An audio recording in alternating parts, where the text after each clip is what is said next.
Hey guys, Heavy on 45 here. Now, we're about to get into 2019. It's going to be a new year. And with New Year's, talking about changes. People want to change their lives. New Year's resolutions come into play that some people might break in the next day or the next week.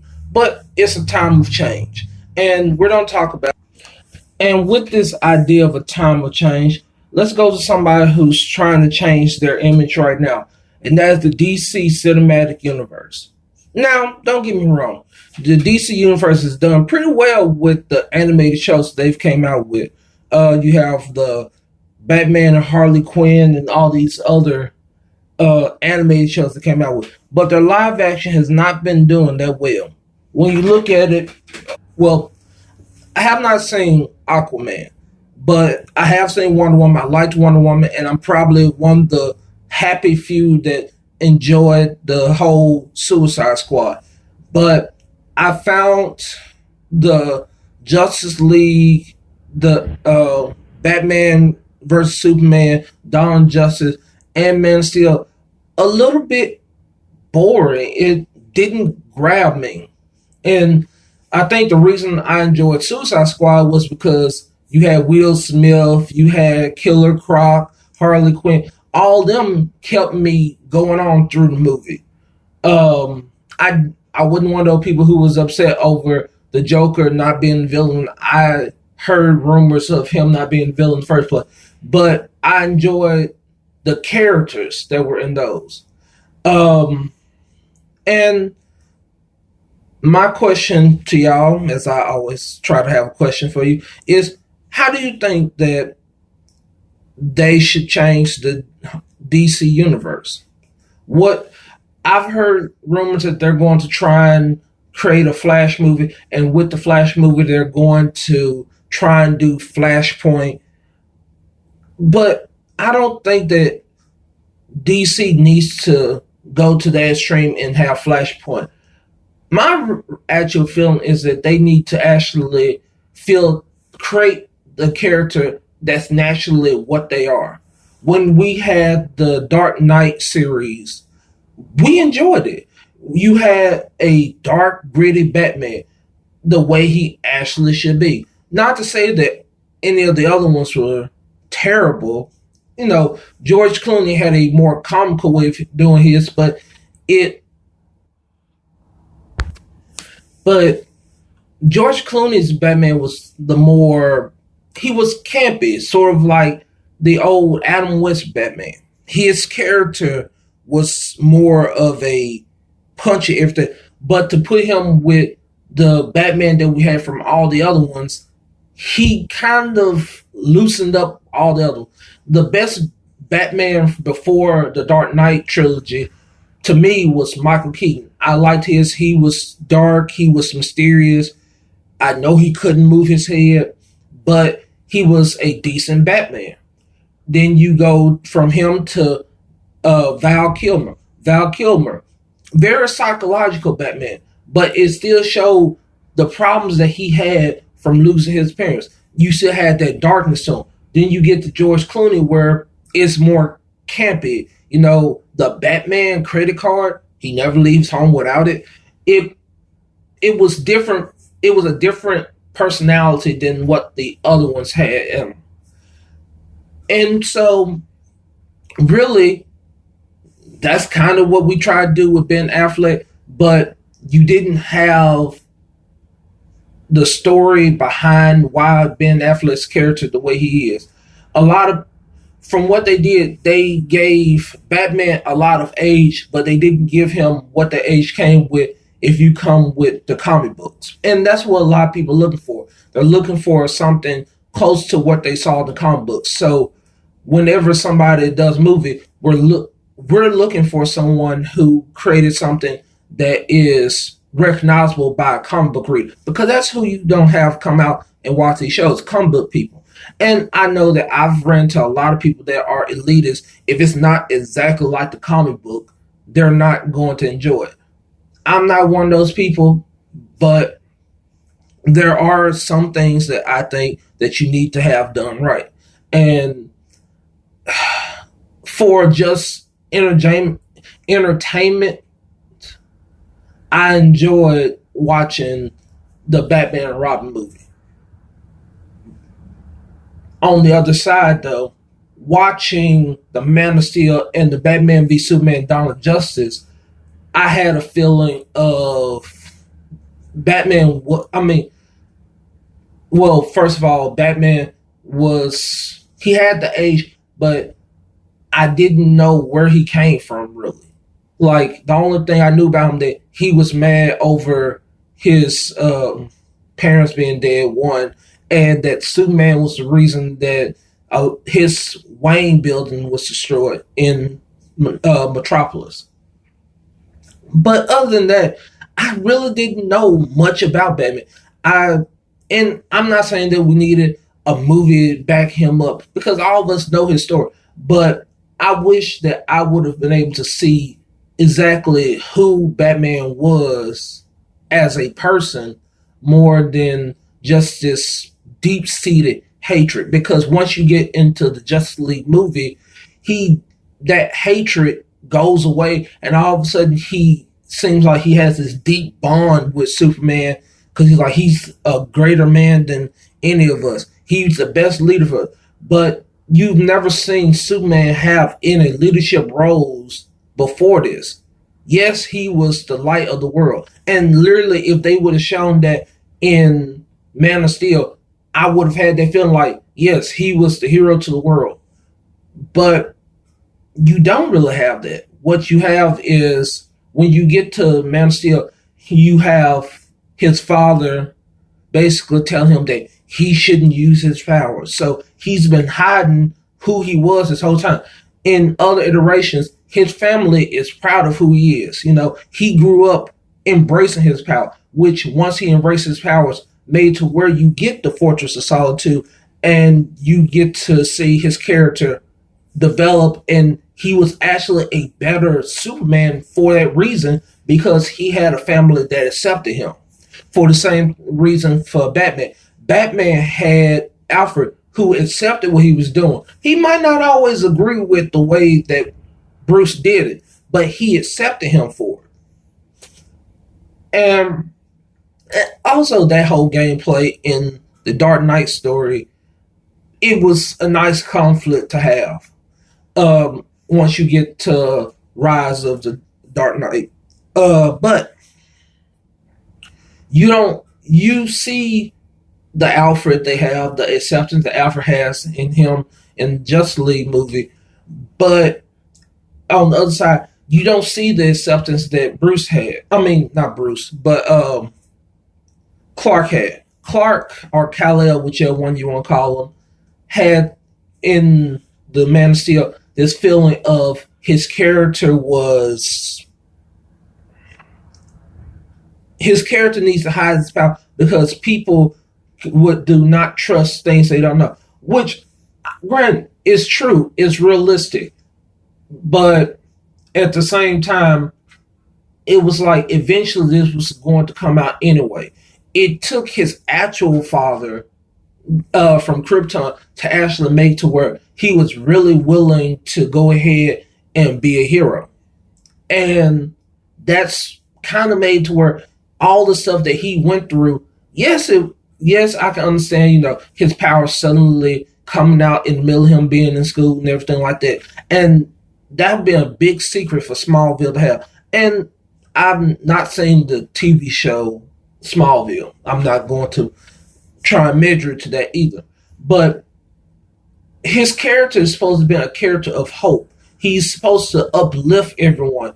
But in the whole show, he's doing more of a Batman thing where he's hiding himself until you get to Batman v Superman: Dawn of Justice. Then all of a sudden, I don't know how long it's been since the time when Superman was revealed, but he's tried to make himself a little bit better, but he's not a people person. A lot of people I've heard on YouTube talk about how he's very kind of standoffish to those kids at the beginning of the Justice League movie when they're just talking to him. They're having like a little interview with him. But Superman's always been kind of like the politically correct person to come see. He comes, he'll hug the kids, kiss babies, shake hands. If you need him, he's there. He's always having something to do, but he always takes the time out for the people. I'm not going to talk about the whole mustache thing. Well, I guess I just did. But that was what his character was. So in the change, do they need to do a flashpoint and change everything? No. I say double down on Ben Affleck. Let Ben Affleck stay the Batman that he is. Just flush him out some more. Give him more details in his character instead of trying to lean on what the character did in other shows and basically like, yeah, you already know who he is. No, your Batman is completely different from others. Give him an actual personality, because that's really what I'm seeing right now wrong with him.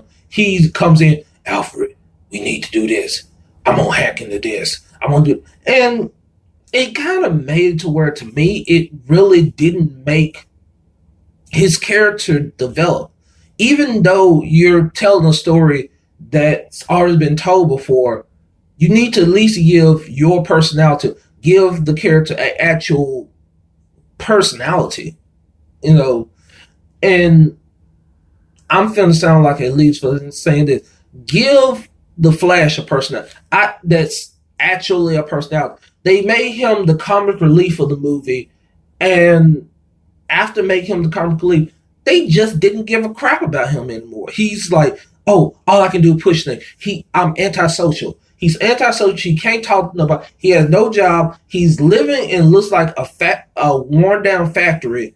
He's literally not really.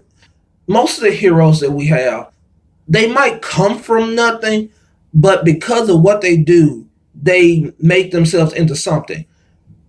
Bruce is already rich. Clark is one of the top news reporters on the Daily Pants rosters. One of the top, not the top. Lois has won Pulitzers and several things, whichever way you go to when it comes to talking about her. But he's one of the top ones, and when you get to Dawn of Justice, he's going against Perry White about what the character should do. I mean, what he should report. And I didn't mind having Perry White be Lauren Fishburne up, no, black or anything like that. I don't mind watching the Arrowverse having a black Jimmy Olsen. Not a problem to me. The only problems that I have is that you have a decent Flash, or at least a decent blueprint of what if y'all want to do a Flash movie in the Arrowverse. There is actually a decent character in the Flash when you look at the Arrowverse's form of the Flash, which y'all actually own. Build something like that. He's a person if you look at him at the Flash on Arrowverse, he's very social. He has a lot of friends. He's not antisocial. Even though he talks fast and he might think fast, he has people that he actually can relate to, somebody that can keep him grounded. In the way that they have him now, the only person keeping him grounded is his dad that's in jail that he can't really see all the time. He's jobless.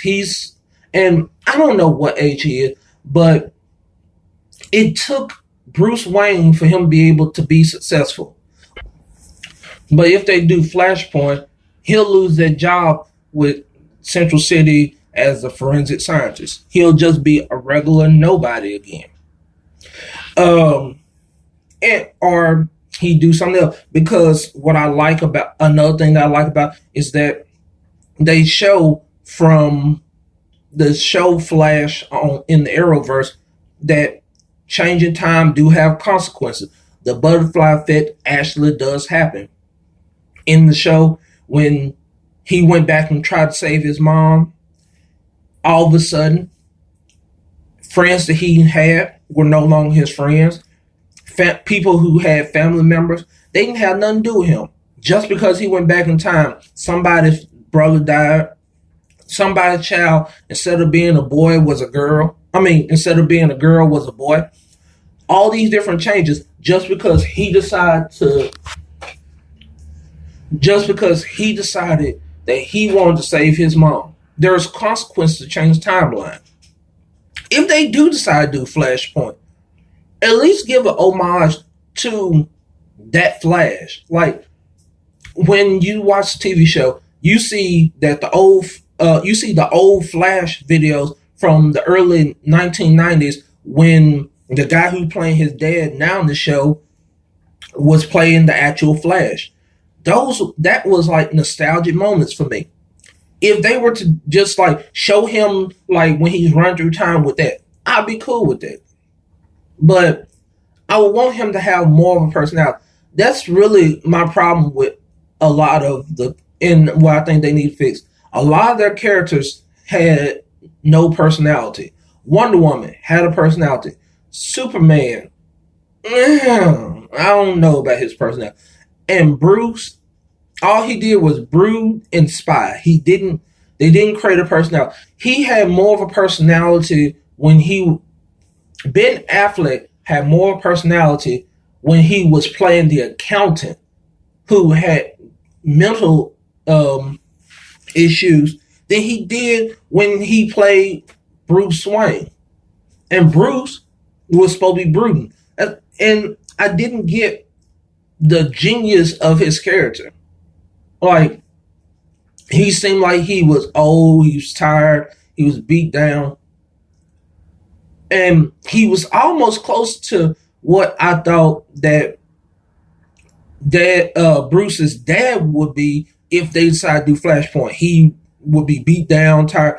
If they did Flashpoint and they brought him and they did where he did change everything and then everything comes back, it would be great for him to just have, instead of Bruce being all sluggish and kind of slow and needing a suit that like doubles his muscles, it would be great just for him to have, just all of a sudden he sprang up. He has a suit that like a smaller suit that's a little bit more flexible to where he actually can move, because the way the suit that he's wearing now, it looks too bulky for him to be able to fight. He looks like he couldn't fight many people in the way they have right now.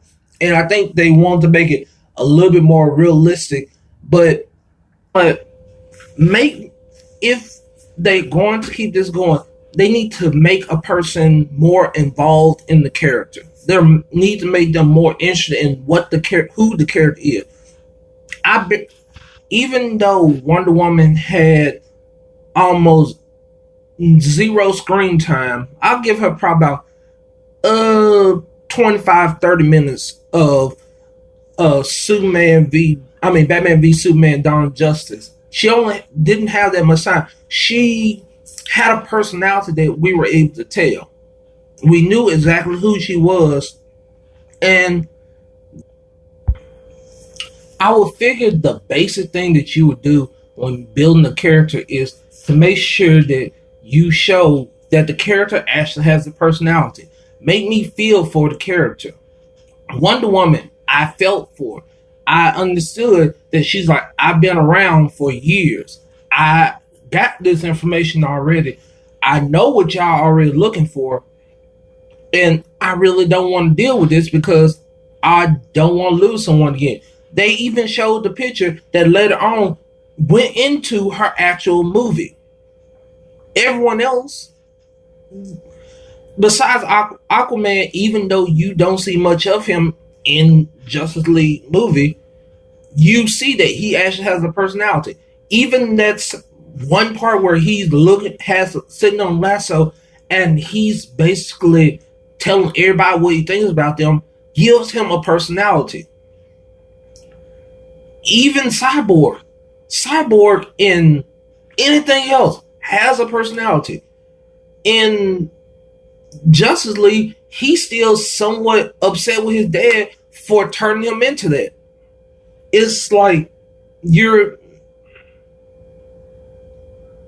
not just a cyborg. You are still a person, you know, and he's still working through that. That was not the best time to put him into the story. Or if you were going to put him in the story, put him in before that happened and merge him in after that happened.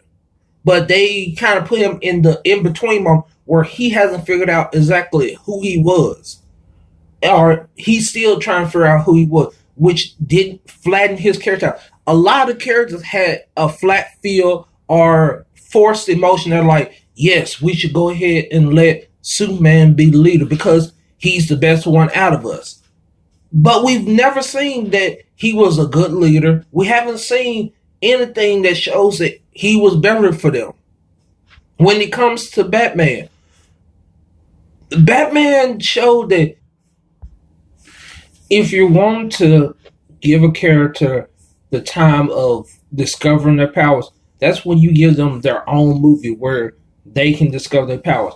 Aquaman already knew what he could do. That's why I think him and Wonder Woman were better characters than all the other ones that were in there. And I think that when I go see the Aquaman movie, it's actually going to be good because I already know what to expect. I'm already expecting a rough, very tough going guy when I go into that. So I'm looking for a majestic place under the sea that's actually going to have decent fighting in it. But for the others, I'm looking for them to actually breathe life into Cyborg where he actually feel comfortable with his character. And I understand if he's upset with his dad, but make to where he's comfortable with who he is. Maybe after they give the Flash his movie, he'll feel comfortable to who he is and what he can do.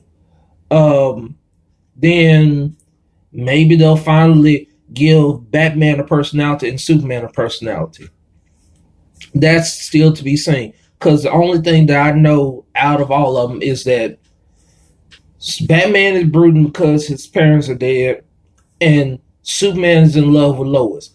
Literally, the majority of the Man of Steel movie is just how much he loves Lois. Even when you get to Justice League, it's how much he loves Lois, hiding his powers, and how much he loves Lois. And this is running a little bit longer than what I thought it would be. So I'm going to go ahead and cut off here. And if you have any comments, put them down low. If you like what you're hearing, like, subscribe, and I'll catch you later.